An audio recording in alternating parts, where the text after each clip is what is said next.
I've had many spiritual experiences in my life, many of them after my near-death experience. And every one of them has been meaningful and powerful, has changed my life, opened my eyes, helped me to grow, helped me to understand what this is all about and how to enjoy my life and appreciate my life and the opportunity to live in a physical and material world. So it all starts with my near-death experience. I was a young man, and I had a very wonderful family. I had 3 children. I had a lovely wife. I had found love. And I moved from Southern California to the Rocky Mountain area, and I started a brand new job. And on a temporary basis, I was living on one side of the mountain and driving over it every day to go to my work on the other side of the mountain. And as new jobs will, they take a lot longer than the normal 8 hours. And so I stayed very late one night. It was about 10 o'clock when I left my office. And I began my drive over the mountain. It was towards the end of wintertime. And you had, in the valleys, spring was already coming on, but in the mountains, you got the sunlight and you had a little bit of melting taking place, and the water flows over the roads, and then at nighttime it freezes again. So I'm in a hurry to get home, and I'm driving through the mountains a lot faster than I normally should, but I probably normally did. And as I went over a little rise, my headlights came down, and I saw that there was a great big mule deer standing right in the middle of the road, and it was a male deer with a big rack of horns. And in the instance that I had to think about it, I looked at that deer, and I knew that that deer was going to come right through the windshield. And I thought, I don't want that. So I moved the steering wheel very quickly to the left, and I managed to miss the deer. I pulled it back to get back into my lane of traffic, and nothing happened. I just kept shooting straight down on the other side of the road. And instead of a mule deer, there was a semi-truck. A little bit heavier, a little bit more dangerous. And the last thing I can remember thinking was that this was going to be a head-on. The semi-truck hit me, and it literally cut my automobile in half. That's the last thing I remember. Sometime later, I don't really know how long,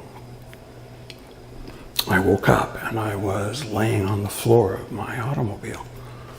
And I was trying to get my brain to start working again, and some reason flowing between my ears, and it was very difficult. I reached up my right elbow, and I placed it on the seat, and I tried to pull myself up, and I couldn't move. I literally had no ability to move at all, and it hurt terribly bad. I put my arm down and laid there for some time. Now, I couldn't see around, so I didn't know how badly the automobile was damaged, but I know that I was beginning to get cold. I was 9,000 feet in the mountains, and it was bitter cold, and I was starting to shiver. I started to take account of myself, what I could feel, what I could move. Both arms were unable to do anything. I tried to move my body and my legs, and nothing moved right. And every time I moved, I had a terrible pain right here in my back, right through on my back. And as I struggled, all of a sudden I felt everything below that point just go numb. And I thought, I need to just be quiet and lay here. I didn't realize it at the time, but my spleen had been ruptured as well, and so I was bleeding profusely on the inside.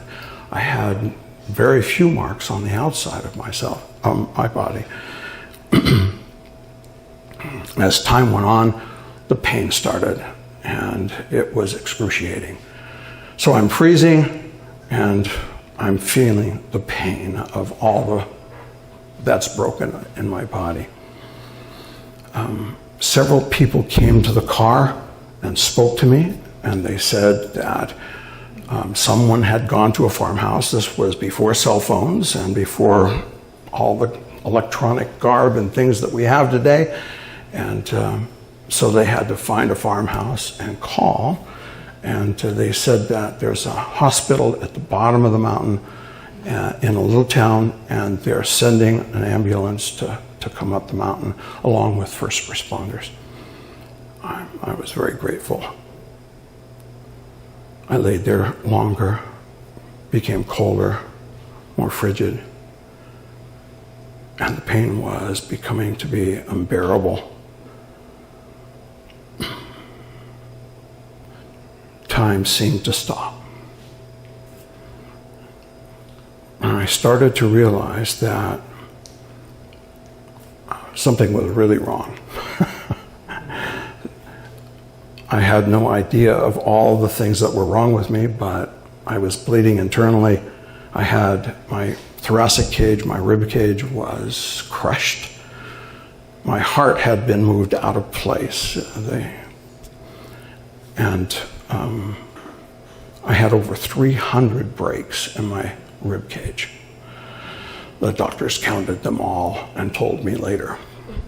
My shoulder was broken, my arm was out of socket, and I had been driven into the dashboard. My right knee hit the dashboard, and it drove my hip through the joint and broke off the femoral head.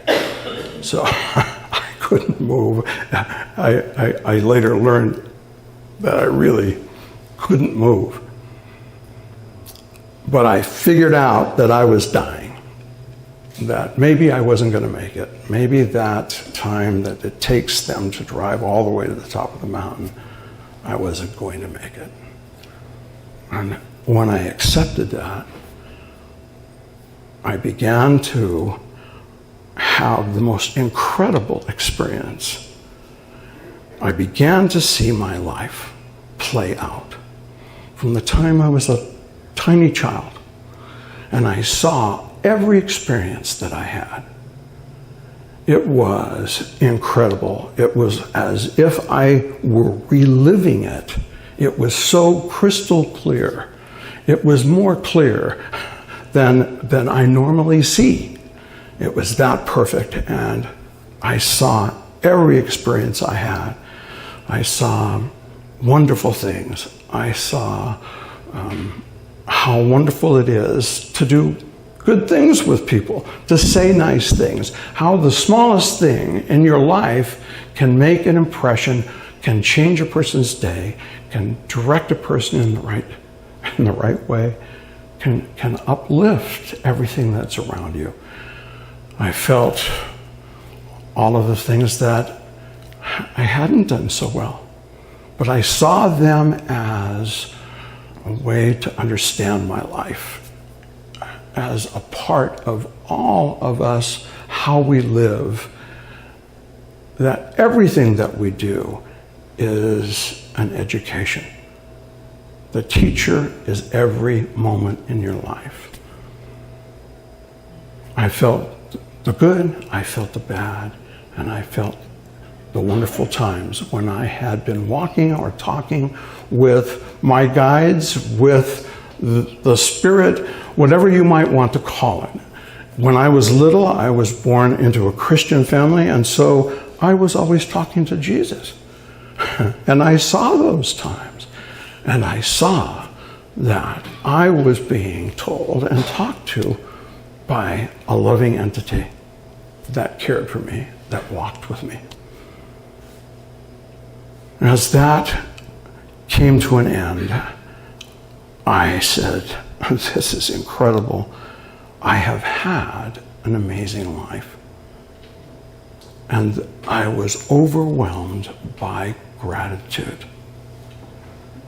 I felt so thankful that I had been given this opportunity, that I had had this material life, that I had had these experiences, and I thought, this has been good, and I'm grateful.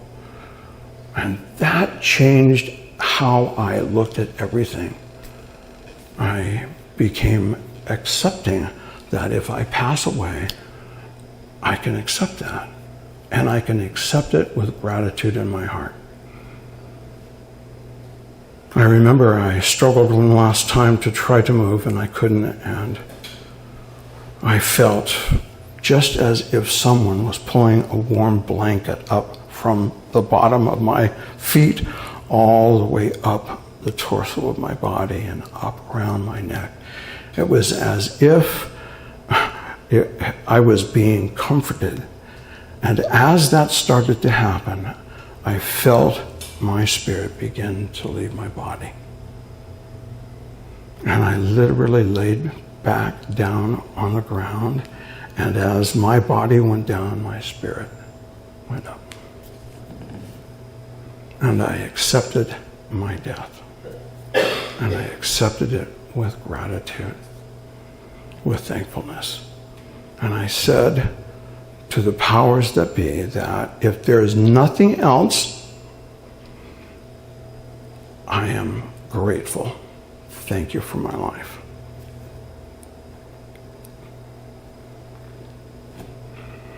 There was something else. I found myself laying on my face in a very unknown place. I put my hands down, and it was firm. It looked almost as if there was a mist there, but it was firm, and I could push myself up. And as I began to push myself up, I looked at my hands, and I could see through my hands. I knew something had changed. I pushed myself up, and I looked, and I had this incredible picture. The firmament laid out in front of me, and that was a whitish color. And as I looked at what was before my eyes, it was the Milky Way galaxy. And it was the whole galaxy, just like this, only in colors that I had never experienced before. It wasn't just a sparkling white light. It was massive. It was pink. It was red. There were stripes of colors that I can't even describe to you. But it was stunningly beautiful. And as I looked out in this direction, I saw the other galaxies and the other stars. And it was stunning. Inside my mind, I heard someone calling to me. And I looked in this direction, and I saw a group of ethereal beings. I did not see them as human beings. I did not see faces, but I saw a linear light being, and they were gathered, a group of them, and they were calling to me. And they were calling to me inside my mind, and it was not words. I saw pictures of what they wanted me to do. And I began to make a movement, but I didn't have to, because it was as if I was magnetic, and I was floating right towards them. As soon as I reached this group, they opened and they came around me, and they immediately began to pour love and wrapped around me, embracing me, filling me with an unbelievable feeling of acceptance. I was completely accepted. There was no questions. There was no judgment. There was no criticism. There was nothing but love and acceptance. And I opened to them and felt the love and the warmth pour into me. It was, I can't describe it in any other way. I noticed that when I was in the automobile, that I was saying to myself, I just got a new job. How am I going to deal with these injuries and what's happened to me? I need to make the house payment. I need to feed the children. I need to take care of my wife. I need to be successful in business. I want, I have to have. And all those feelings bore stress and even pain and all the mental dissonance that the stress of living on this planet was incredibly dynamic in my thoughts and added to my pain and added to my concern. And when I was enveloped by those souls, that happened.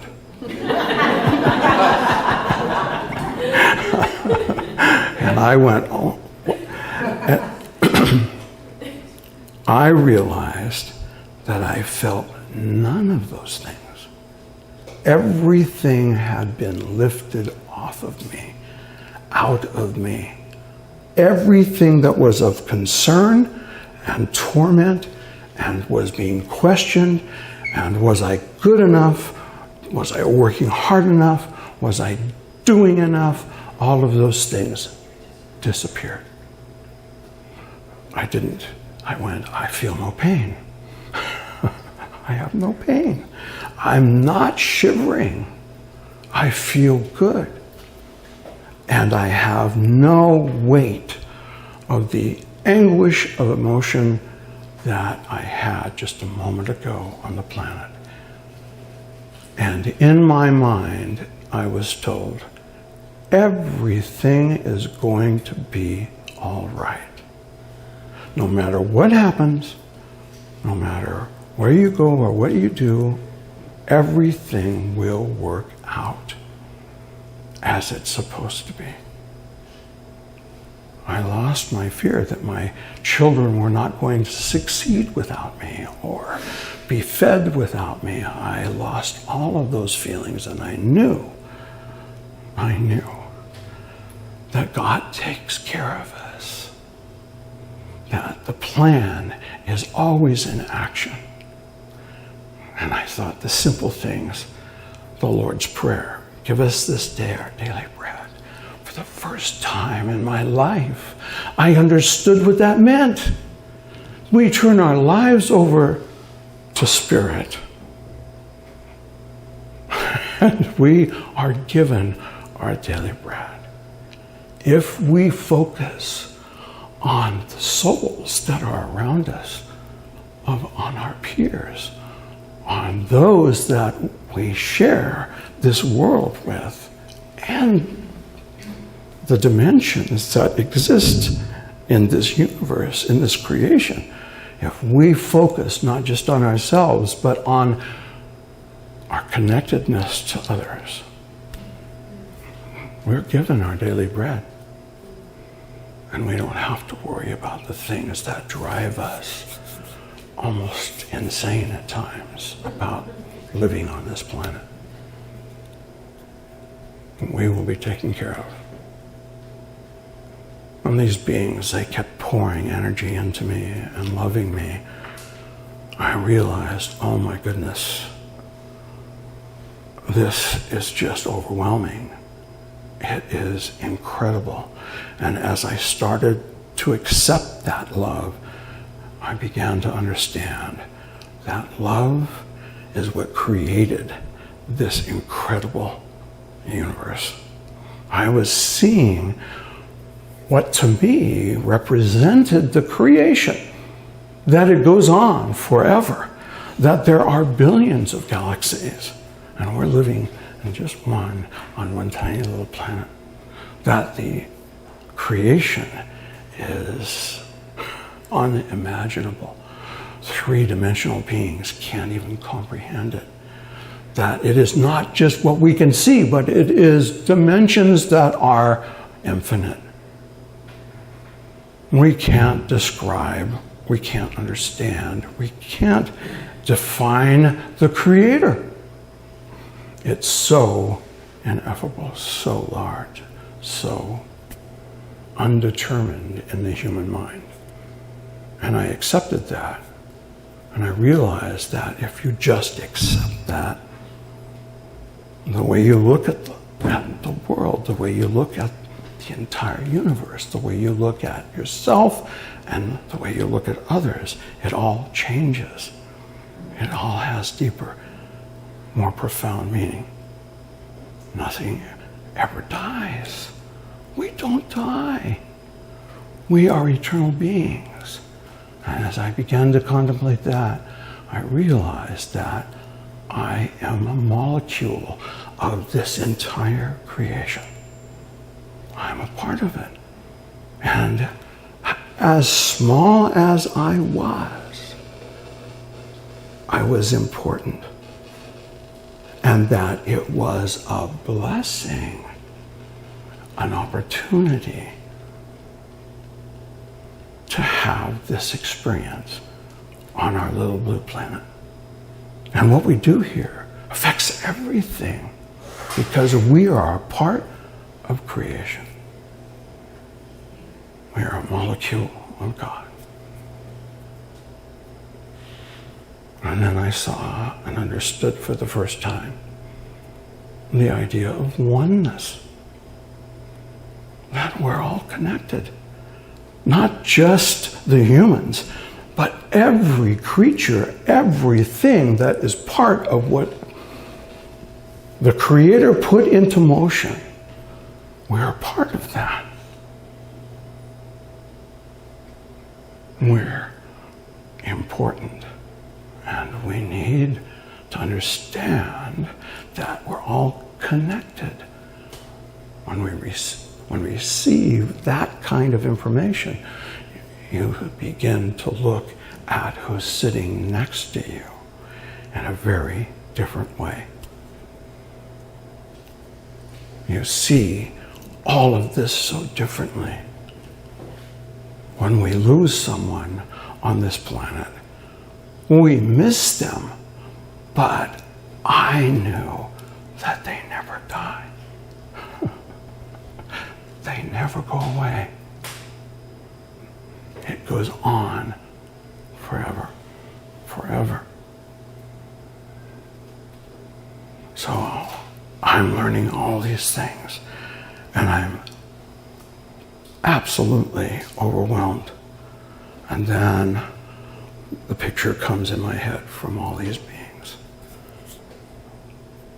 And you have a choice to make. You can stay, or you can choose to go back. But this is your decision. This is your choice. Now that meant something to me. And then as my mind began to work, I realized, oh my goodness, we have such power to determine who we are, where we go, what we can do, what we can be, what we can become.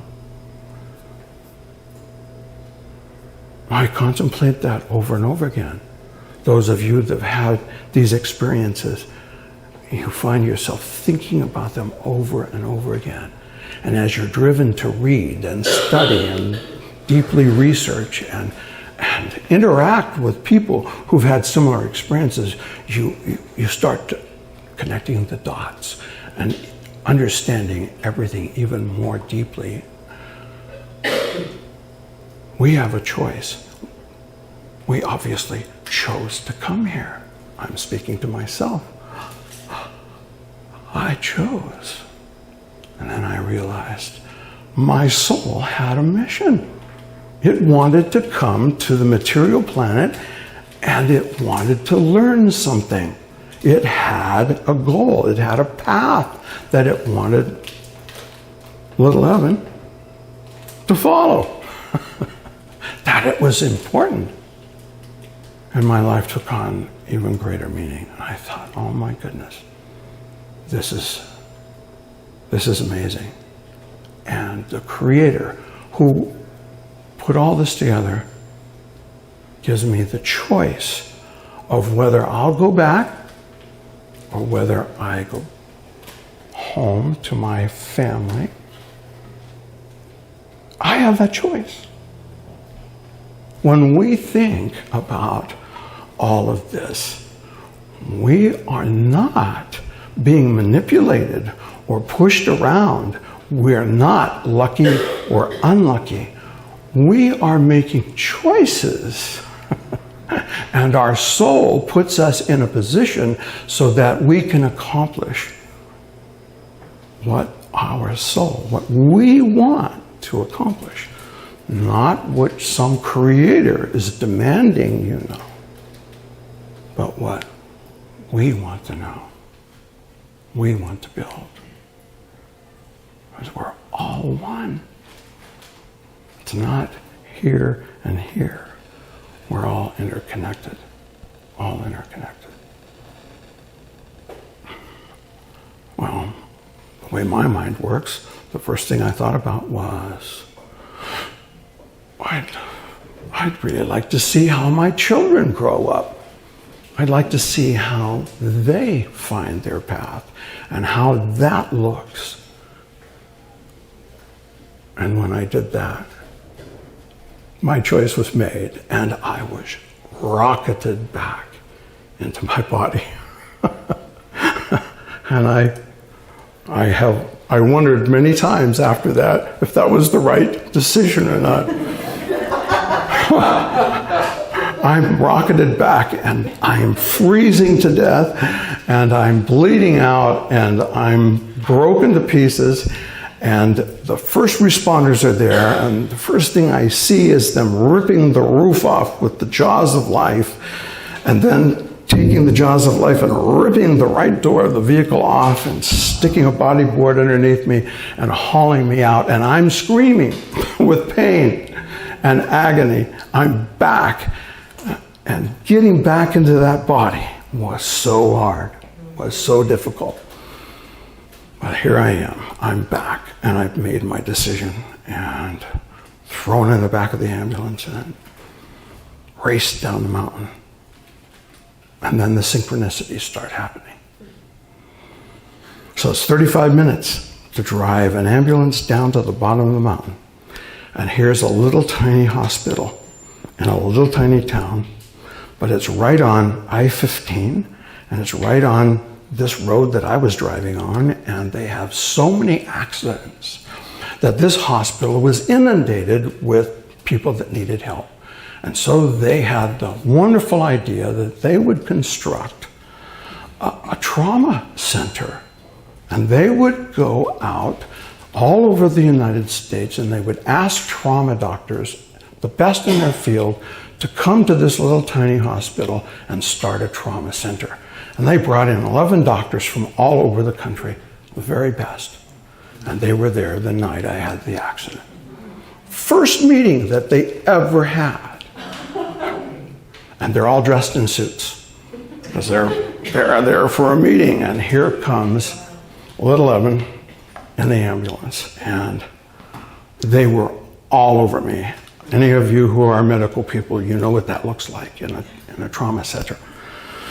And they're sticking it with needles, and they're trying, my lungs collapse, they have to reinflate it, they can't get, the ribs are so broken they can't get the tube through, and the doctor is sitting there running his finger into your side and trying to make space to get the tube in. Anyway, they were a magnificent machine, right? Everybody knew exactly what to do.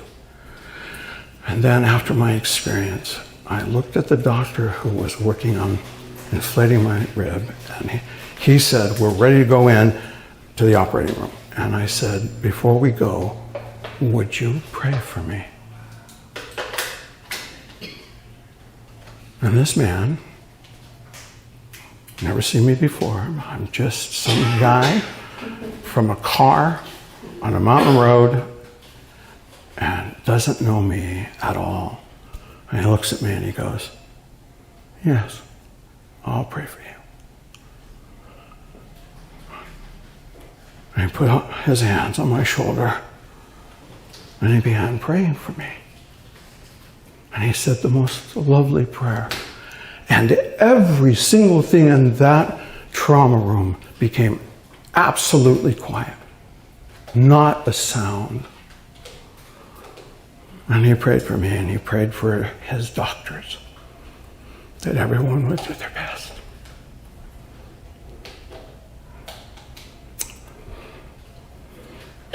I'll never forget that. What a kind, what a decent, wonderful man. And when he said, amen, everything started up again. The noise of the room, and everybody wheeled me off, and I went for the next almost 2 years recovering from all of my injuries. The doctor the next morning said that to my wife, that I had only a 3% chance of making it through the night. I'm grateful for that experience. It changed my life. It made me a better person. It made me understand so many critical things about this creation.